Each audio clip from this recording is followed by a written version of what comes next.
lang na-realize Diba? na yung unang contract signing ko Via pala. Zoom pa yung mga... It was in Rockwell.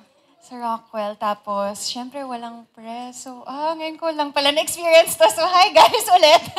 And it's exciting. And I'm so happy lang na, syempre, to be renewed with the Kapamilya Network. I'm so grateful to sign with the bosses. Syempre, iba yung talagang pinuntahan ka nila and celebrate this special day with you. So, ay, nakakatuwa.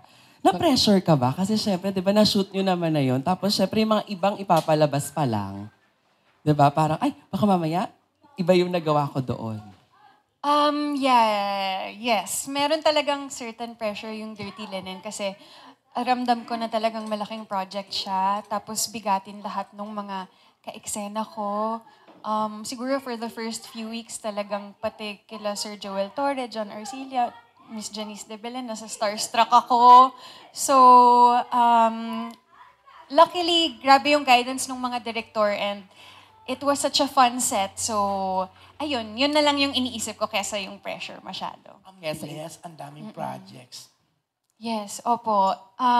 Tsaka kanina po nung naghahanda ako para pumunta dito, parang sobrang surreal lang na papirma na ako ng pangalawang kontrata ko with ABS-CBN kasi parang dati it was just something that I was looking forward to and now parang ramdam na ramdam ko talaga na kapamilyang-kapamilya ako to be signing a second contract. So grateful lang po talaga, Tito Jun.